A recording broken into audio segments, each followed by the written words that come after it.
poll numbers showing Donald Trump's popularity continues to rise. So the big question, is he becoming a serious candidate? CBS political analyst Melissa Caen joins us to help us answer that question, the million-dollar question right now. Exactly, the Trump bump. Yeah. Is it you're here loving to stay? this, aren't you? Honestly, this is catnip for wonks. I mean, it's so fascinating. An NBC poll taken after that recent Republican debate shows support for Donald Trump has actually grown from 22% before the debate to 23% after the debate. And now this is among Republicans who plan to vote in the primaries. The poll also shows that support for Jeb Bush and Scott Walker actually went down from 10% to 7%. Trump is now 10 points ahead of his closest rival, Ted Cruz, who has 13% support. So now we actually have to ask whether Trump is a legitimate candidate. Now, there's been an assumption that at some point he will drop out of the race or that people will stop supporting him. People in the media have done lots of analysis on who his supporters will go to once he's out of the race. Post-Trump analysis, you might call it. Now, all of this is under the assumption that at some point he would make some big grand mistake and be forced to leave. But that could be wrong. It seems like every time he makes an outrageous comment, we all wonder, is this going to alienate his supporters?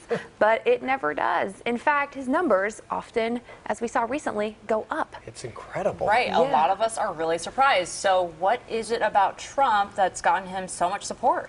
Well, if you go back and look at the debate, I went back and rewatched the debate, and on the issues, he's pretty well in line with other Republicans. You know, he says he wants to build a wall between the U.S. and Mexico, but he's not even close to being the first Republican to say that. At the debate, he said he's pro-life, he wants to repeal Obamacare, he wants to reform campaign finance, he wants to be tough on China about trade, and he's against the Iran nuclear deal. Now, all of that is pretty standard for all the Republican candidates. So that's not what's setting him apart. What it looks like is driving his popularity is the other stuff, his bombastic personality, his tweets and his comments. Those are the things that make people love him or hate him. Now, people who like him will tell you that he tells the truth.